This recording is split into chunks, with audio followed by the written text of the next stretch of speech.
years at the forces and issues behind the defeat of Noel Browne's welfare measure. It's presented now by Betty Purcell. I put it to Dr. Browne on one occasion.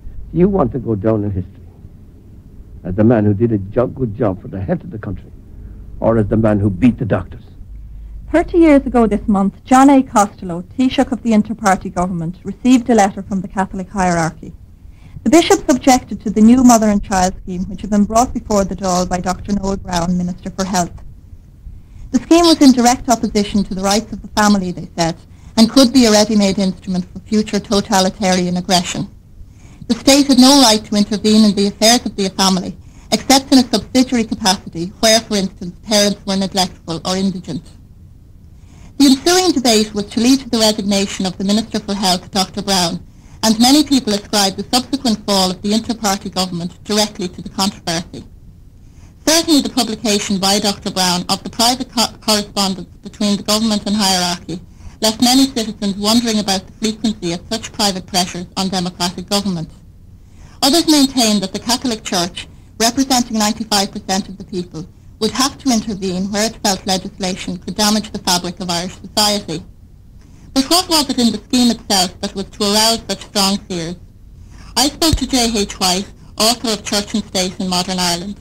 Well, the Mother and Child Scheme was an attempt to implement the 1947 Health Act.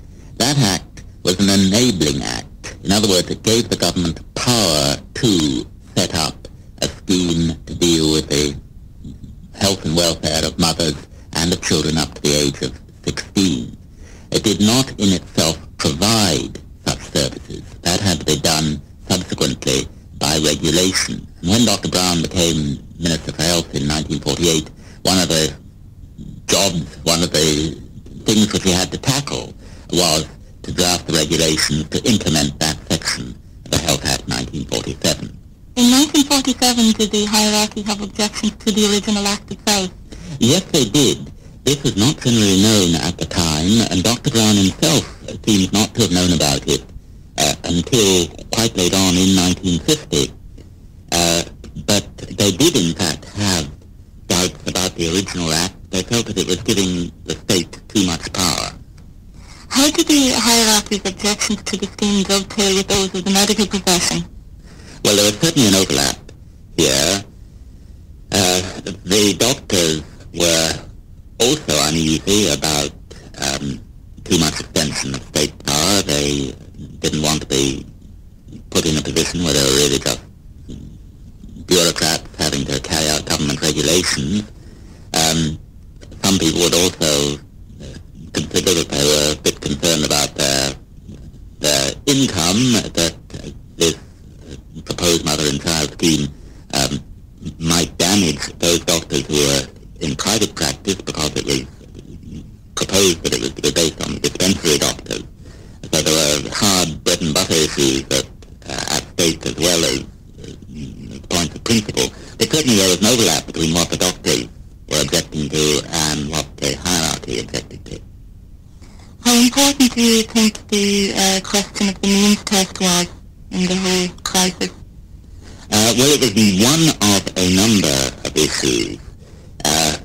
The point was this, that the proposed mother and child scheme was to be free for all sections of the population, regardless of how rich or poor they were. And this was one example of the undue encroachment of state power which the hierarchy was complaining about. And they wouldn't have minded, it seemed, if the scheme had been confined to the poorer part of the population, the people who couldn't be expected to pay for adequate maternity and child welfare by themselves. So it was an issue, but it was only one of several aspects of the question. But for the author of the scheme, Dr. Noel Browne, the means test is a fundamental crux for the objections of both the hierarchy and the medical profession. The mother and child scheme is a wonderful advance in Irish health. It's excellent in this way that it introduced the principle of the no means test. Now, the no means test is something that still works to this day, 30 years later. But the means test, to me, politically, I felt that I didn't want to discriminate between people. To me, there's only the sick. There's no sick rich and sick poor. There's sick people, and everybody should get exactly the same standards of health care. Therefore, I don't want a means test in any health service. My experience, I talked to the British Bevan and his health scheme, talked to them about the whole business principles of health control. And it was their case that, in fact, means tests are administratively very clumsy, very difficult, very costly, and inefficient. And I think that's what's being found at the present time. If you talk to anybody about cards and who's eligible, who's not, and so on, that's what is found at the present time. Now, the third thing is, as a doctor, I had been in practice, as you know, before that, I found as a doctor that where there was a means test, there were two standards.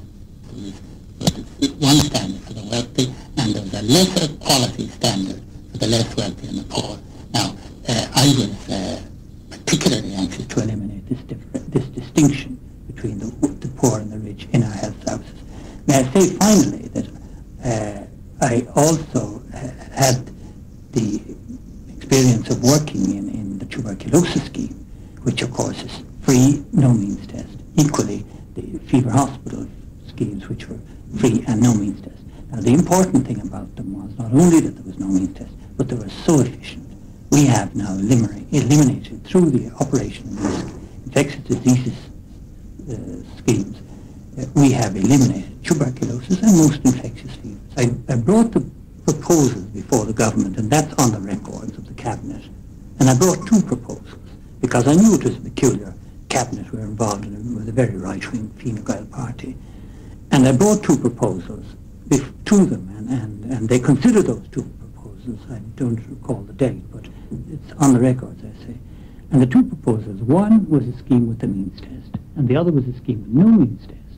And I told them that the implications of the two, obviously one was going to be very costly, and the other was one which would have a limit of some kind, a means limit. And they considered these things, and then at the end of the discussion, Mr. Norton, the Labour leader at that time, said to me, I remember his words well, no, which do you want? And I said, I want the no means test scheme. So then they turned to Mr. Costello, he said, yes.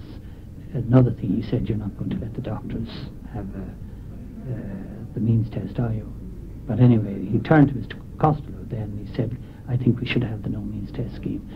Obviously, my party was in favour, Mr. McBride was in favour of the no means test, and they were all very proud of it, had boasted about it on the records of the newspapers, that's all seen there. And we then agreed, and there is a formal cabinet minute to the effect that I be given the money, that the money be voted, that the scheme, I draw up the scheme, and that money was made available for that purpose. It's in the Book of Estimates. It can be verified in the Book of Estimates. Money was made available for the proposed scheme, that it should be free, no means test, to mothers in respect of motherhood, gynecology, maternity, and all that kind of thing, and children up to the age of 16 years. No bills, no doctor's bills, no chemist's bills, no hospital's bills. It was a wonderful proposition. I would have been very proud if it had gone through. Dr. Browne issued the draft mother and child scheme in the summer of 1950, and at that time he was negotiating solely with the doctors, with the Irish Medical Association.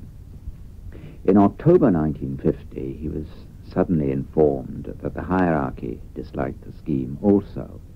At that point, he was unaware that the hierarchy had previously had doubts about the original 1947 Act. So to him, this came as a surprise. On the 10th of October, Dr. Browne had an interview with the Archbishop of Dublin, in which he discussed the various objections which the hierarchy had to the scheme. He went away from that meeting believing that he had satisfied the bishops.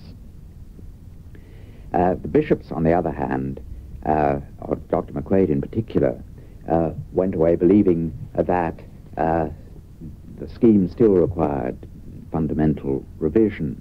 And for several months they continued at cross purposes until the following March, The reason for this appears to have been that Dr. Browne saw the Irish Medical Association as his primary enemy.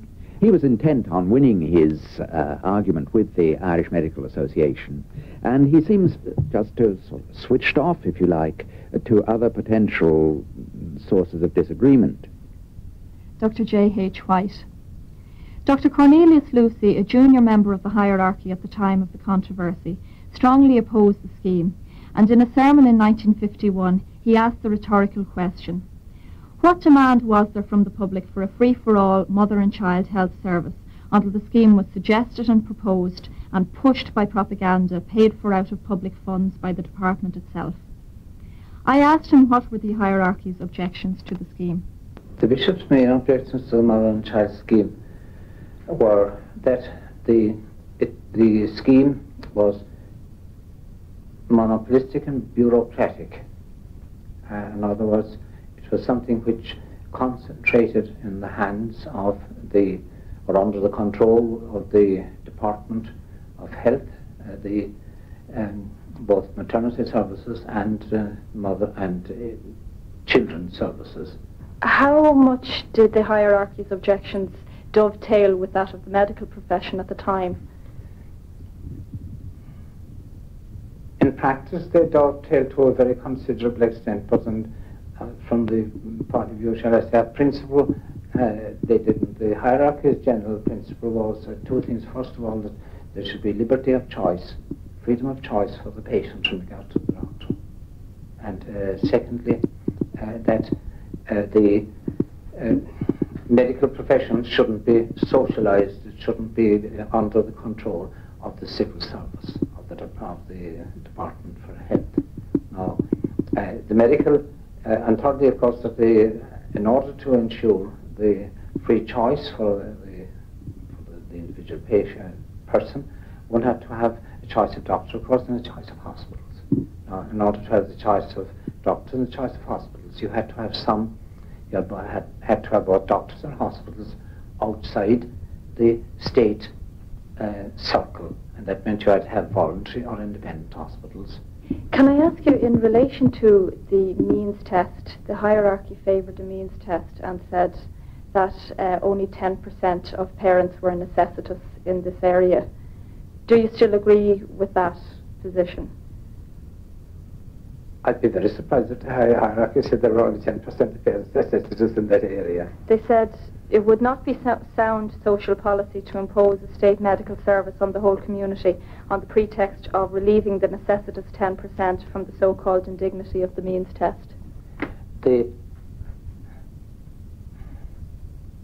have not remembered. What they would have done is they would have divided the people into three categories. First of all, there are those who are, shall I say, necessitous, and then those who could contribute but couldn't. That would be, shall I say, the middle. Those who could very well afford to meet all their expenses. Now, the hierarchy on principle said the state shouldn't provide for people if they can't provide for themselves. Now, that in practice, I suppose, involved a means test of some sort. What about the hierarchy's objections on the issue of the antenatal services? Certain practices and certain practitioners would counsel women that, well, you shouldn't have any baby or shouldn't have any more babies. In other words, that they could be a service that would or could be used for promoting birth control practices. When the bishops wanted to get the act, or the bill rather, which was being proposed, when they wanted to get it, it's like I suppose like the Family Planning Act and all the rest.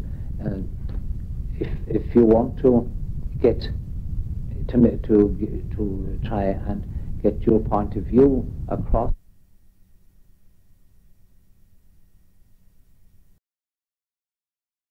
and what do you think?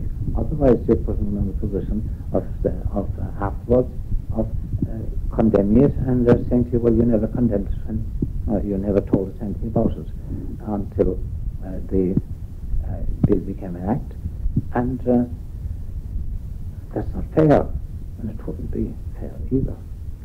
Can I just ask you, at the time John A. Costello said in the Dáil that he was sorry that the correspondence between the hierarchy and the government had become public. Would you agree with that? Oh, I'm always for publishing everything. Yeah.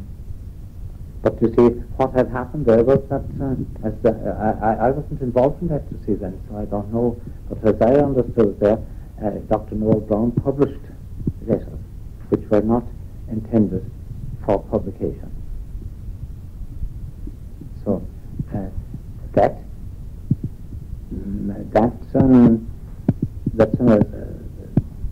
if I wrote to you expecting or believing that the letter wouldn't be published, then it shouldn't be published, because if you might take a different line one way or another if the letter were to be published.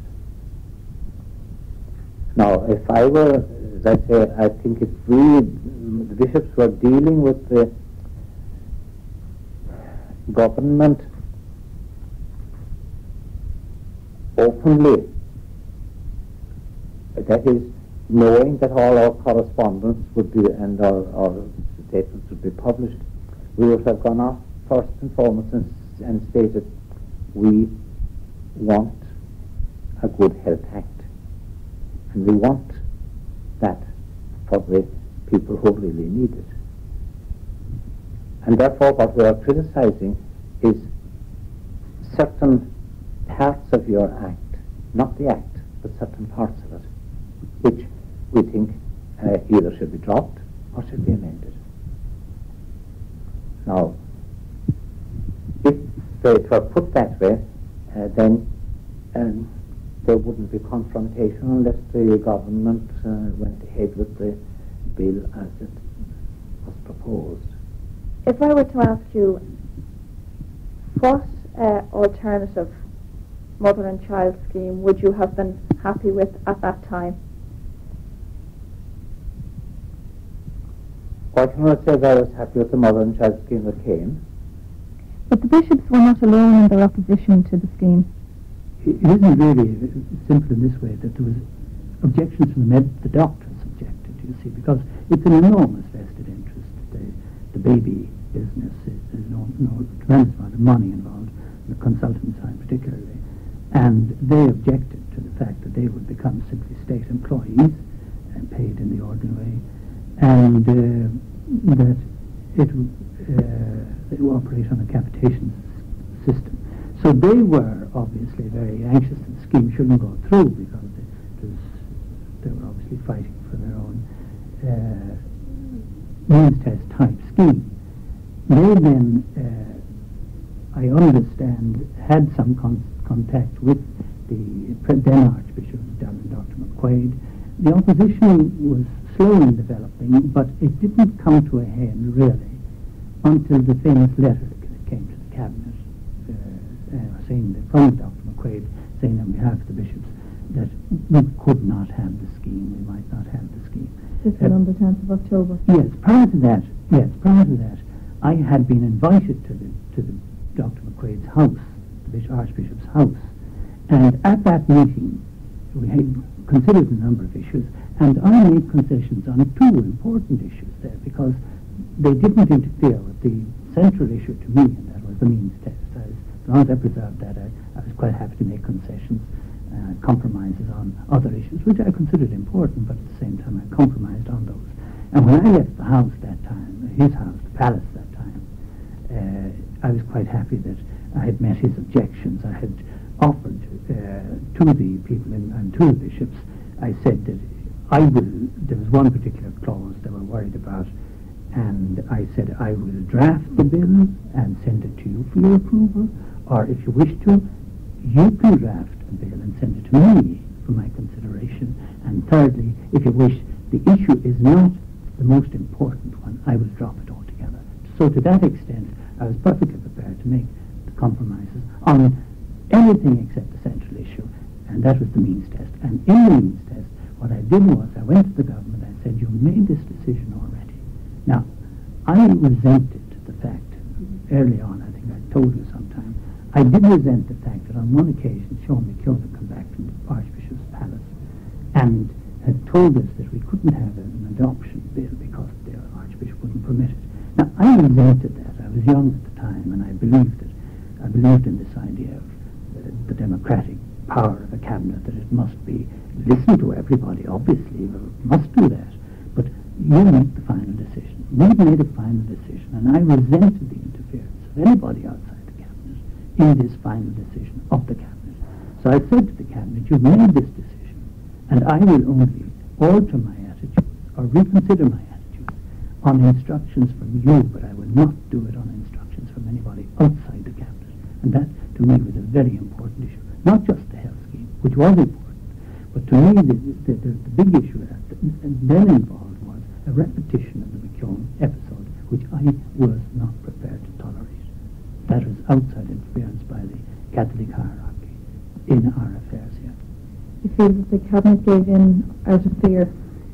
Oh, I've no doubt at all the cabinet was frightened. As you know, when the famous letter came, I went round the table. Mr. Costello said to me, we accept the letter. I said, I don't accept the letter.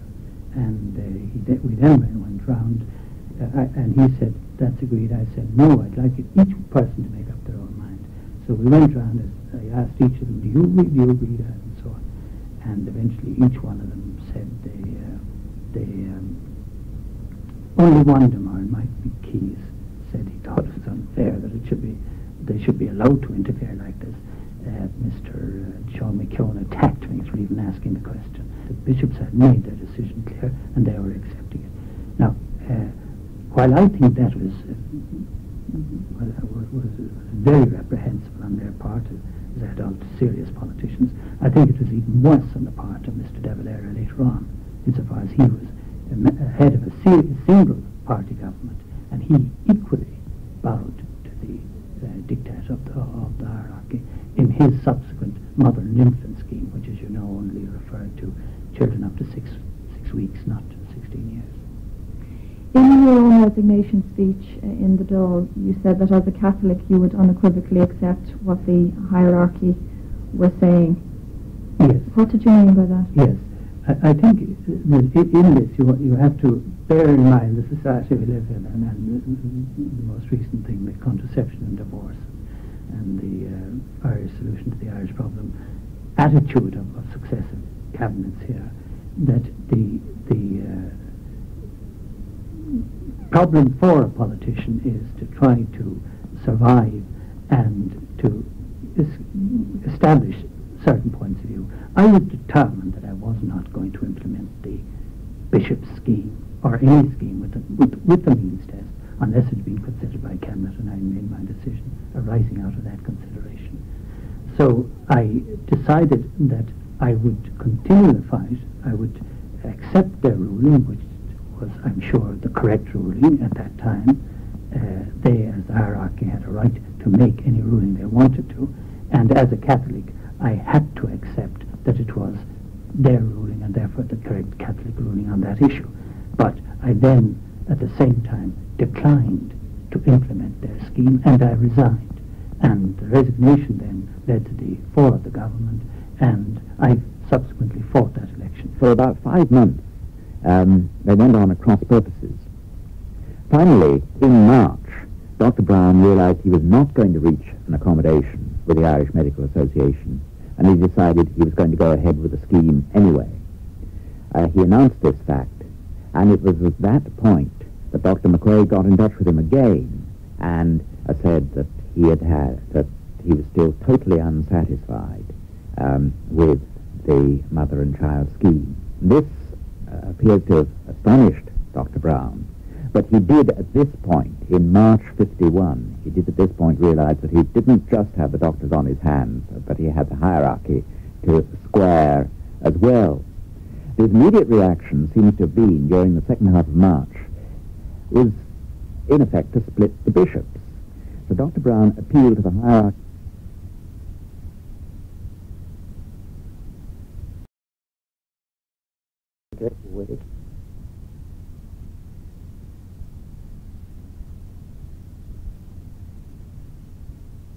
Would ignore representations made by the authority. It's quite natural that they should have a viewpoint and they should express their viewpoint. Now, that's quite a different thing from accepting dictation from them. And on many occasions, I'm sure the government did things which the hierarchy didn't wish them to do. And the hierarchy accepted that position. But I think that the hierarchy is quite entitled to express their views on these issues. John A. Costello led the inter-party government which had attempted to introduce the mother and child scheme. He was unequivocal in his acceptance of the hierarchy's word and tried to mediate between them and Dr. Browne to achieve a compromise. Did his cabinet tend to accept the word of the bishops without hesitation? We didn't merely tend to take that attitude, we took it. And I think it's the correct attitude for any Catholic government to take. If we believe as Catholics, and we believed at that time as Catholics, that you must have in politics and in statesmanship and in legislation and in the conduct of all affairs of the state the principles of Christianity put into operation. And if we weren't told, as we were told, by an authoritative body in the Catholic Church, that a measure, if brought into action, would be contrary to morality and the teaching of the Church, then we were bound, in my opinion, I'd do the same again. And any other government would have to do it. If I could put it to you this way, Mr. Costello, in a parliamentary democracy, people vote for candidates in a secular democracy. Now, do you really think that these same candidates have a right to say we will accept the bishop's ruling as you... Not really do I say they have the right to do it, but in my view, they're under duty to do it. And there's no question of secularity at all. The Vatican... for all sorts of properties, but they don't bear at all. In my opinion, I give it with all reserve, in my opinion, it's not capable of the interpretation that you put on it at all. There is, of course, there's liberty of expression and in the Church, but it's subject to the same implicit, if not explicit,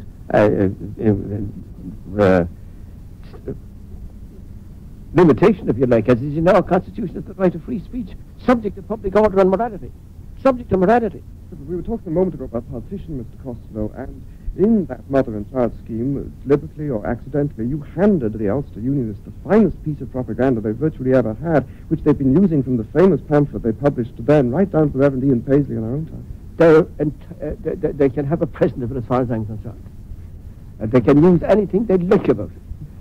I can see nothing more appalling than the sort of stuff that Paisley is carrying out without the help from the mother and child. He doesn't require anything at all. He can't say that we were in the hands of the bishops. Some of the church gazettes wrote that about me, that I was in the hands of the bishops. When you're a politician, you've got to put up with that class of thing, and that's all rubbish. I do the same again and be subject to the same pressures as I was before. But did you personally want Dr. Browne to resign yourself? I didn't want him to resign. And I tell you what happened was, we had been told of this opinion of the bishops. It was brought to the attention of all the members of the cabinet who expressed their views on it. Dr. Browne didn't agree with it. And we said, very well, would you like some time to consider your attitude? And he said he would. We said, well, we'll adjourn the whole thing, what we'll do on this matter, until you have made up your mind what you want to do. We'll give you all the time in the world, any time you want. And if it's adjourned, then to let him do that. Then, to everybody's astonishment, his own party told him that he had to resign. I never exercised my constitutional right to call upon him to resign. He resigned himself, having been directed to do so by his own party. And looking back, I still think that if things had gone on and been handled differently, not by my associates, but by his own party, that there the whole situation might be very well resolved. But of course, apart from the point of view of morality and the bishop's view on that, there was a strong, very, very strong feeling in the medical profession against this particular scheme. The doctors were in general who thought it was a wrong scheme and a scheme that was contrary to all their ideals and all their principles. So there were very hostile views in the country about this scheme. socializing medicine, if you like. It was very nearly that. Which was the more important, the views of the doctors, the views of the bishops? Well, depends on the point of view. Which was your point of view at the time? Both. Both. My point, I must confess, strongly sympathetic towards the point of view. And I put it to Dr. Browne on one occasion. You want to go down in history as the man who did a good job for the health of the country, or as the man who beat the doctors? Johnny Costello there talking to Dr. David Thornley on RTE's 7 Days programme over 10 years ago. In fact, Noel Browne and the Mother and Child Scheme have gone down in history as an important factor in the downfall of the first inter-party government. 2 years later, the new Fianna Fáil administration introduced their own mother and infant scheme. How did this differ from Noel Browne's original scheme? J.H. White. The Health Act 1953 did cut down on Dr. Browne's proposed scheme in a couple of important ways. Firstly, it was no longer free for the entire population. The richest 15% or so were excluded. Secondly, there was a rather drastic change of age in that the original scheme was intended to deal with children up to the age of 16 years, and now it dealt with babies only in their first 6 weeks. So it was a considerable cutting down on what Dr. Browne had originally envisaged.